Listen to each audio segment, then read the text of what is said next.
What's up, everybody? We got a special episode today. The Nets have officially made the playoffs, and we're hype about it. We hope you're hype about it. We're going to get into that in the rest of the episode, but first, let's get to the official intro. What's up, everybody? I'm Najee Adams. And I'm Hunter Jacob. And you're listening to the playoff edition of the Hoopball Nets podcast.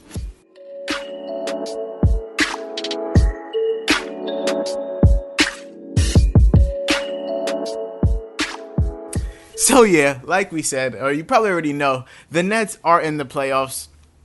We decided to record at the end of the season so we could basically just wrap it all up in one nice little bow. So that's why we didn't record right when they beat the Pacers and made the playoffs. But here we are. We hope all of you are as excited as we are. We have a pretty packed episode today. It honestly might be our longest episode yet. Don't know, but we hope you guys enjoy it. Before we get into everything, make sure you guys subscribe to the Hoopball Nets podcast on iTunes. You can look up Brooklyn Nets. You can look up Hoopball Nets. We come up either way. Press that subscribe button. Leave a rating. Leave a 5-star rating. And leave a review. All reviews are getting read on the podcast. Shout out to Hawaiian Isles Kona Coffee Company for sponsoring this podcast and every other Hoopball podcast. You can find them on Twitter at Hi Kona Coffee. HIKONA Coffee. Look them up on Amazon. Amazing coffee. Go check them out. And lastly, make sure you guys go follow us on Twitter at HoopBallNets. You should know how to spell it, but if you don't, HoopBallNets. No spaces. And yeah, let's get into it. So this episode, we're really just going to be going through the last 3 games the Nets played. We're going to quickly touch on Magic Johnson's comments on D'Angelo Russell. Talk about what's happening in the NBA across the entire landscape, and then really get into the Nets making the playoffs, and lastly give our playoff predictions for the entire NBA. So yeah, let's get into it. So the first game the Nets played was against the Bucks on Saturday, April 6th, and it was their third to final game, and they managed to beat the Bucks without Giannis Antetokounmpo. But still probably their most important win of the season, because this win almost locked in playoffs for them. It was looking good after they got this win. Yeah, one of the key things that we said they were going to have to do is win at least 2 out of their last 3 games, and they managed to do that. We're definitely aware that the Bucks not playing Giannis helped them out a ton, but a win's a win. So. And no Brogdon and Mirotic from injuries, so it's a very short-handed Bucks. But the Nets did let the Bucks shoot 56% from the field. Basically, they shot 55.7% and 47.1% from the three-point line, while the Nets only shot 49.5% from the field and 42.2% from the three-point line.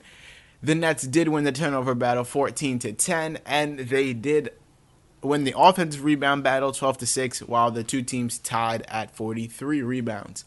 So the Nets had a 15-point lead at one point in this game, and there was 11 lead changes. It was close. The Bucks really took control of the game in the beginning of the game. The Nets turned the tides halfway through the first, and then it was just basically back and forth until the Nets really pulled away halfway through the fourth quarter. On to the box score. So we'll start with the Bucks. Chris Middleton and Eric Bledsoe really had to carry the load with the Bucks sitting out a good amount of their players. Chris Middleton is the only Bucks starter that did not rest their last game of the season. He did not play that much, but guys like Tim Frazier played 48 minutes in their last game. A fan favorite, Bonzi Colson. Yeah, in this game, Bonzi Colson did not see the court. Chris Middleton played 29 minutes, scored 24 points on 9 of 18 shooting. He was 2 of 7 from the three-point line and added 4 rebounds, 3 assists, and a steal. DJ Wilson, and Sterling Brown, who were both some hot pickups down the stretch with their extended run with Giannis sitting and Mirotic hurt, only combined for 16 points on 7 of 14 shooting. It was an okay game for them, not their best.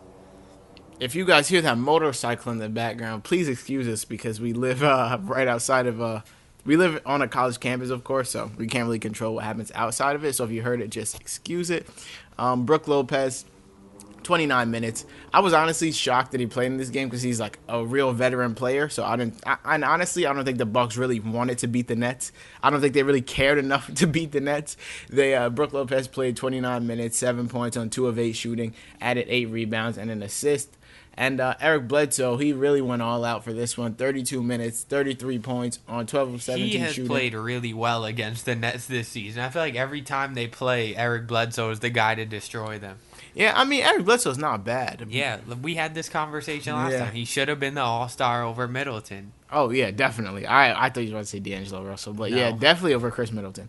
Bledsoe was 5 of 6 from the three-point line, had 11 assists, 2 steals, 4 rebounds, and also 4 turnovers, but it was a good game nonetheless. On to the Nets. No one really played amazing outside of D'Angelo Russell and Karis LeVert. D'Lo, 32 minutes, 25 points on 10 of 15 shooting with 10 assists and 3 turnovers and 2 steals. And whoa. Let me not forget about Jared Dudley. My man had 23 minutes, 16 points on 4 of 8 shooting, 2 of 4 from the three-point line, 6 of 6 from the free throw line, 6 rebounds, 1 assist, 2 steals. Once again, the best Jared on the Nets, the best Jared on the court. Because Jared Allen only had 10 points on 4-4 shooting in 12 minutes, 7 rebounds. So his stats were amazing for 12 minutes. I want to know why he played 12 minutes. Yeah, we've seen some of you guys' criticisms that we're a little hard on Jared Allen. I don't want to say that we're definitely hard on Jared Allen. It's not that we think he's trash or anything. I do not believe that he is the type of player that will progress into a perennial all-star. I believe he will consistently be a slightly above average center for years to come. There are some things in his game that can't be improved, like his hands. That's just, you have to be born ready to catch the ball. You're not going to develop the skill of catching the ball. He drops the ball a lot, and his footwork is lacking. He could work on that. That can get better. But I will not backtrack on the fact that I believe his hype train was a little premature, over the top for what I see his career actually turning out to be. With that being said, I stand by my statement that Jared Dudley was the best Jared on the court. And one more thing about Jared Dudley, too. Our main emphasis on Jared Dudley was that he was not a starter. We never wanted him to start. And if he played off the bench, it had to be minimal minutes because we thought he wasn't making an impact. He has proven us wrong on that part over the I would be the last first one to say 10 games. I would be the first one to say Jared Dudley proved us wrong without a shadow of a doubt. I will still say I don't think he should start, but his bench minutes have been solid, and I believe he does belong playing on the bench next to Ed Davis. I tweeted out during the Pacers game that he just does things that no one else on the Nets roster can, and it's simply due to his experience. And that's such a valuable piece to have on a championship roster. And I feel like that's an important piece to have on this Nets team where this team is so young. And had it not been for Jared Dudley, I don't know if I can confidently say the Nets would make the playoffs. And that's not something that's not something I would have thought I'd be saying 2 months ago. Karis LeVert, 25 minutes, 24 points on 9 of 12 shooting, 4 or 5 from the three-point line, 2 rebounds, 6 assists, 2 turnovers, and thankfully he is actually coming around at the perfect time right before the playoffs hit. And if Karis LeVert can beat Karis LeVert in the NBA playoffs, then I think the Nets have a great shot to make some noise. But we'll get to that later.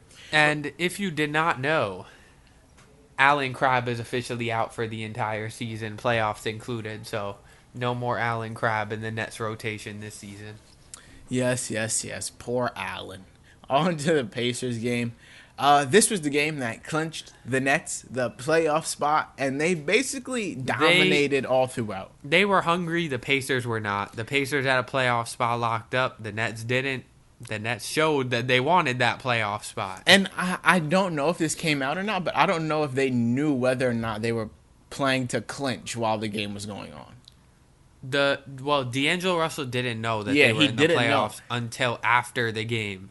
Like, he didn't know it was official. He knew in the post-game interview after they said, now it's your first time in the playoffs. So that just goes to show you that like they wanted it so bad, and you could tell. The Nets' biggest lead of the game was 18. The Pacers' biggest lead of the game was 1, and it was right in the middle of the first quarter, and they never led a single time other than that.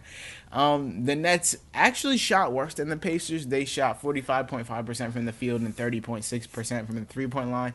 But once again, the Nets won offensive rebounds 17-5, which is a huge reason why they were able to shoot worse and still win. Yeah, and the total rebound battle, the Nets won 52-33. On to the box score. We'll start with Brooklyn. Caris LeVert, yet again, 27 minutes, 18 points on 7 of 16 shooting. Not the most efficient game, but still 44% from the field. 5 rebounds, 2 assists, and 2 steals. So I would say this is a great game from Caris yet again. D'Angelo Russell, 29 minutes, 20 points, 7 of 15 shooting, 1 of 4 from the three-point line, 5 of 5 from the free throw line, 6 rebounds, 6 assists, and a block. Jared Allen, 12 points on 6 of 10 shooting, 28 minutes, which is great to see, 7 rebounds, steal, and a block. And then, Joe Harris, old reliable, and the official three-point champion percentage-wise in the NBA this season. Exactly. If you guys didn't know, Joe Harris led the league in three-point percentage, so that's great to see. And we started calling him old reliable early in the season, so I think we called that one. Get credit for that one. We called that one. Old reliable played a team-high 30 minutes, 19 points on 7 of 11 shooting, 4 of 7 from the three-point line, 4 rebounds, and 2 assists. I would like to mention that Rodions Kurucs has been playing terrible down the stretch. He does make an impact with his length, like he had 4 offensive rebounds in this game, but he has been shooting the ball terribly. Hopefully he can start taking better shots when it comes to the playoffs and making his shots, but regardless, his impact is important. On to the Pacers. Actually, no, I want to agree with what you're saying about Rodions Kurucs, and I also want to ask the question, do you think he's going to make a all-rookie team? Probably. I believe he'll be on the all-rookie second team. Yeah, he'll probably be on the all-rookie second team. Although there is a huge amount of good rookies this season. Yeah, this was a great class. And, so do I think he'll make it? Well, the first team, no doubt, is Doncic, Trae Young, Ayton, Bagley, Jackson, I guess. Or does he not qualify? I don't know what the rules are because he got hurt for the season. So, yeah, I would honestly say Rodions Kurucs could make the second team because he did, for a good stretch of the season, he was pretty reliable. So, I would say I believe he'll be on it with, like, Mikal Bridges, maybe. Yeah. On to the Indiana Pacers box score. They really didn't do much. Thaddeus Young had 16 points in 25 minutes on 8 of 10 shooting with 2 rebounds and 4 assists. And Domantas Sabonis had 17 points in 30 minutes on 8 of 12 shooting to go along with 12 rebounds. So, the Pacers disappointed this game.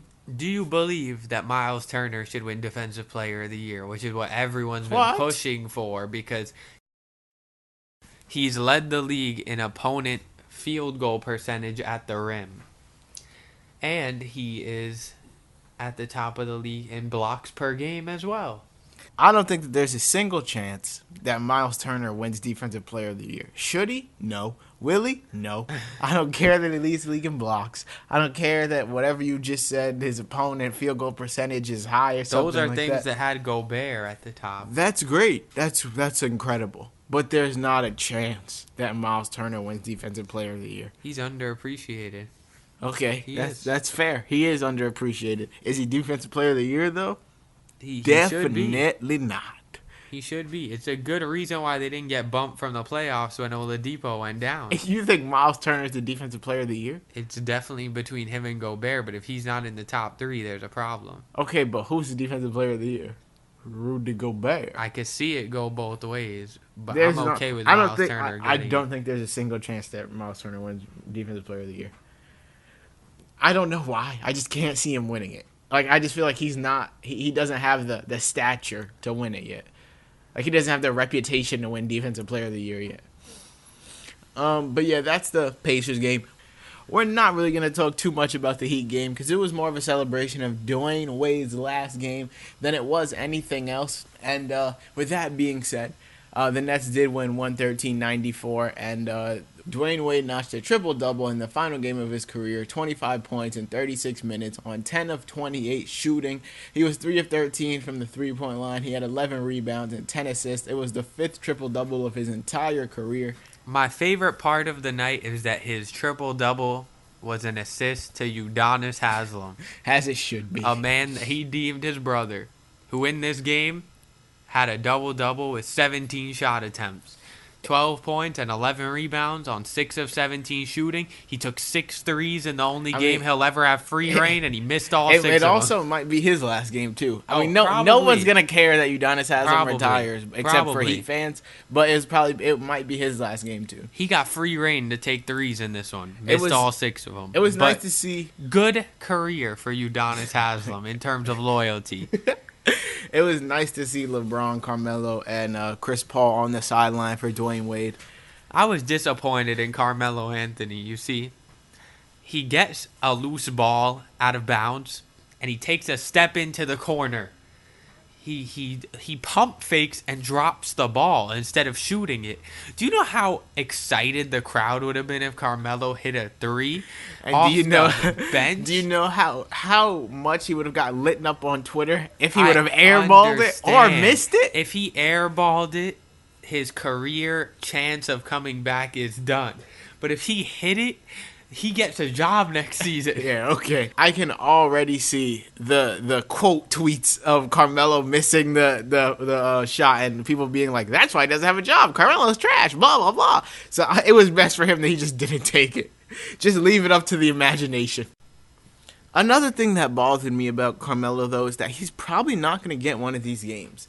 He's probably not going to get the farewell tour that Kobe got or that D. Wade got. He's not going to get the 30-point game in the final tragic game of your career that D. Wade got or that Dirk got or that Kobe got. And I feel like he definitely deserves it. And it's really a tragedy that he's not going to get it. Do I think he's going to get signed by a team next season? No. I honestly think Carmelo's never going to play another NBA game. I think if he announces that he retires, the Nuggets or Knicks are going to offer him, we'll give you a 10-day to end the season and let you play 48 minutes in the last game of your career, and then that's it. And he doesn't play if they're a playoff team. He doesn't play, again, if they miss the playoffs. That's his last game. And they'll just give him one. I think he will get that game if he says he's retiring. I don't think he gets the game, which is really sad because is he a Hall of Famer? Probably. I mean, it depends if you consider Vince Carter a Hall of Famer. They are on the same level to me. Yeah, I'd probably put both of them in the Hall of Fame. And do I think Vince Carter's going to get his farewell tour? Probably not, but he's definitely going to get that last final game where everyone's giving him respect and adoration. Vince Carter's had these last final seasons. He's going strong at 42 years old. I'm pretty sure he said next year is going to be his final season, but yes. Carmelo didn't even get that. Like, his career just ended. Just so abruptly. But yeah, we're really not going to go into specifics when it comes to the Heat game. The Nets clinched their playoffs against the Pacers, and this was just their last game of the season. They ended the season on a 3-game win streak. And farewell to D. Wade, Dirk Nowitzki, and hopefully Carmelo Anthony too. Next, we're going to go into basically, we just want to touch on Magic Johnson's comments on D'Angelo Russell. So if you didn't know, like if you don't pay attention to Lakers news, it's not even really Lakers news, it's basically NBA news because it was all over. Magic Johnson basically abruptly stepped down from his position of president of basketball operations for the Lakers. And on his way out, he was asked about D'Angelo Russell and if he regrets trading him, because that was basically the first move that he did for the Lakers. And Magic basically went on to say, he knew that D'Lo was a born pure scorer, but he wasn't mature enough to really be of use for the Lakers, so that's why they traded him. And now he's more mature. Blah, blah, blah, blah, blah. I don't know what 21-year-old is supposed to just step in the league and be the pinnacle of maturity, but I honestly don't think that there was a problem with the way D'Angelo Russell acted. Everyone knows about the Nick Young debacle, but If that's the reason you traded him because he was a locker room cancer in that situation, then I honestly think that's what you should say instead of talking about his maturity. But Well, are there people who are more professional and mature than others? Yes. Like, all the Lakers' young players are not mature I even mean, today. Lonzo's in a new But then story again, every 10 days. Then again, you have players like Luka Doncic. Yeah, it's not fair because he played pro ball in Europe, so he's already had experience. But you have guys like Jaylen Brown when he came in, and you have Ben Simmons. I don't know about Ben Simmons. He's in a different. He's in a different Kardashian story every 2 months. So I don't know if Ben Simmons is the symbol of maturity. But Marvin Bagley this season, people like that who are staying out of the news and just playing basketball.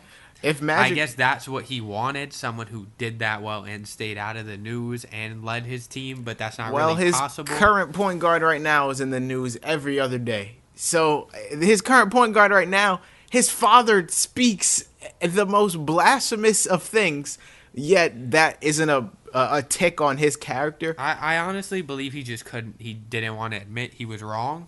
That's Magic Johnson. And for someone who didn't tell their boss and supposed sister that he was stepping down before he did it, I don't think he has much room to speak on maturity, because that was one of the most immature things I'd ever seen and did not expect that out of a president of basketball operations. But yeah, that was our little rant, just defending D'Angelo Russell's honor. And now we're going to get into, basically, I just want to say, if you guys didn't know, the Kings fired Dave Yeager, their head coach, and the Grizzlies fired J.B. Bickerstaff and demoted their GM at the end of the season. And I just want to say that it's so great for the Nets to have Sean Marks and a Kenny Atkinson. More so Sean Marks. He's proven to be a great GM, and he knows when to make the right and wrong moves. Atkinson is not a bad head coach by any means, but there are better head coaches, but I think he's pretty stable for now. And I think that it's so important for these Nets young players to have that and be able to look around the league at all the turmoil and be comfortable in the spot that they're at, because they know that they have some sort of stability.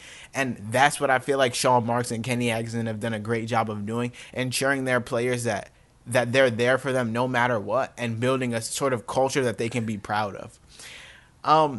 So now we're going to really get into the Nets making the playoffs. Probably what all you guys were waiting for. What does it mean for the Nets to make the playoffs? I think it's a success. The season is a success for the Nets. That's what we said from the first day. As long as they make the playoffs, they're going in the right direction. Because at the beginning of the season, we all wanted the Nets. Did anyone really think the Nets were going to be good enough to make the playoffs? Not really. The common basketball fan still saw the Nets as a joke, and the Knicks were the team of New York, and this season proved no. The Knicks are absolutely horrible, and the Nets are the team of New York as of right now. And let's not forget, Caris LeVert had a gruesome injury, and the Nets lost 8 straight games, and people basically wrote them off. And now here they are in the playoffs as the 6th seed. And I think it just is a testament to how hard this team fights and how much they have each other's backs. And I feel like the season was a success, because now they can go to free agents this offseason and tell them, hey, we were already the 6th seed without you. We already have an established all-star here in D'Angelo Russell, and someone that might have made the all-star game in Caris LeVert. So if you come, we could be a top 4 seed, a top 3 seed, a top 2 seed. They now have something. They now have a leverage over free agents, because they can show them, like, we've done it without you. So it'll be even better when you come and join us. It's honestly going to depend if a free agent wants to play with D'Angelo Russell. It's going to be a personality thing. Do they want to play with him? I mean, I don't know anyone that wouldn't. The man's a monster. He's great. And the team has grown the reputation of having the most fun bench in the league. That's probably going to be the same thing Shout out to next Theo season, Pinson, who got signed for the season after the G League season ended. And I do believe that if a player wants to stay out of the spotlight, they'll stay out of Brooklyn. If a player wants to be in the spotlight, he'll join this team, because D'Lo is about the spotlight. And let's not forget that the team went from 20-62 to 42-40 in just 2 seasons. 2 seasons ago, the Nets couldn't even win more than 20 games, and now they're the 6th seed in the playoffs. They've been able to bounce back from the worst trade in NBA history, haven't had their own pick since 2013, 6 years ago. They have an amazing player development staff. That was a sad trade. That was a sad exactly trade. though. But they've been able to bounce back, and now they're the 6th seed in the Eastern Conference of the NBA playoffs. And this season was a tremendous success. On to the series versus the Sixers. I just want to say that although the race between the 6th and 8th seed was so tight, I think that it's great that the Nets are the 6th seed because it just looks better. Like, it does just look better being the 6th seed than it does being the 8th seed. Also, the Sixers is the easiest matchup out of the top 4. I agree. Especially with Joel Embiid's injury problems, which we're about to get into. They are 5 deep. Their bench is bad. They are literally 5 deep. Their bench is bad. Just a shout out, the Nets play their first playoff game on Saturday. All their games are on TNT or ESPN. No NBA TV games, so they're getting some respect in that aspect. And let's get into the matchup. So the big cloud hovering over this matchup is basically Joel Embiid's status. He's gonna play. So whether he's healthy or not matters. He might not play game 1. He's gonna play a majority of the series. He's not out the whole season. Game 1 will be the most he is out. And if they win that, the series is over. If the Nets win that, there's a chance the Nets go win the series. So Joel Embiid's status is up in the air. He's dealing with a knee injury. Brett Brown doesn't know if he's playing. He doesn't know if he's playing. And Philly was 8-10 without him this year. The Sixers starting lineup and the Nets starting lineup, how do they match up? So the Sixers death lineup has only played 10 games together. So that death lineup being Ben Simmons, Jimmy Butler, Tobias Harris. Well, Ben Simmons, J.J. Redick, Jimmy Butler, Tobias Harris, Joel Embiid. That's a pretty sick lineup when you think about it. And they're super big. They have a ton of length. How do the Nets match up with that? D'Angelo Russell, Joe Harris, Rodions Kurucs. Do you start Karis LeVert? Do you keep bringing him off the bench? Damari Carroll, Carroll, and Jared Allen. I don't see if Joel Embiid plays and he's Joel Embiid and not hindered by his knee. I don't see any way in which the Nets win this game. Unfortunately, he's going to make Jared Allen look really, really, really bad. He's going to make Jared Allen look horrible. And he makes a ton of centers look bad. Yes, that's not any shade to Jared Allen. That's just how good Embiid is. Also, unfortunately, because of size, there's a chance D'Angelo Russell gets made a fool by Ben Simmons, too. I mean, they're probably going to put Jimmy Butler on him. No, I'm talking about, like... On the defensive end? Yes, but I don't know if he'll guard him. They might... He'd probably guard J.J. Redick. But then who is Joe Harris guarding? Joe Harris on Ben Simmons? That's not right. I mean, they don't match up. The Sixers are a matchup nightmare. The thing about the Celtics that they do when they play the Sixers is they think outside the box. The Celtics put Al Horford on Ben Simmons, and then on Embiid, they'll bring in Baines or Dice, someone bigger, and let Horford play on Simmons so that someone with size is on Simmons. The Nets can do that, but it would have to be Carroll or Kurucs go Simmons the whole game. They could also play a zone. I remember that in their last matchup, they put Rondae Hollis-Jefferson on Joel Embiid, and he was actually having a decent amount of success. But at the end of the day, no one's going to stop Joel Embiid, and he's going to get his. The way I see it is you want Jimmy Butler to beat you. That is I don't care what anyone says. He could be the third best player in their starting lineup. He is the worst offensive option in their starting lineup behind J.J. Redick. J.J. Redick can score 30 points and hit 10 threes in a game if you leave him open. You want Jimmy Butler to beat you until he proves that he belongs on this team and can be the same player he was with Chicago and Minnesota with them.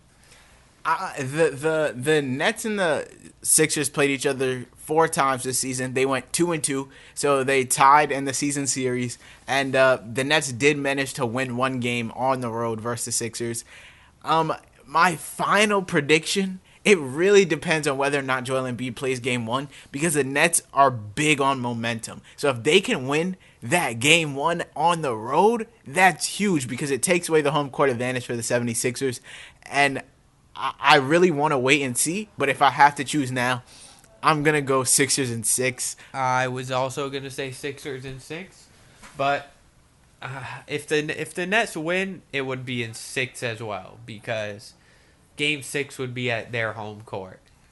I do want to say though, if Joel Embiid doesn't play, I'm going Nets. If Joel Embiid doesn't play the first game and the Nets win, I believe the Nets win in 6. If Joel Embiid does play the first game, Sixers in 6. I don't see the series going 7. I don't think it will go 7 either way. I do think that this is the biggest potential for an upset in the Eastern Conference first round. I'll tell you that the Raptors are going to destroy the Magic. The Bucks are absolutely going to destroy the Pistons.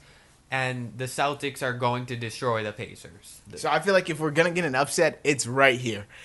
And I just have one more question for you and everyone listening. If the Nets get swept or if they just lose, no, but let's split it up. If the Nets lose, will you be disappointed? No.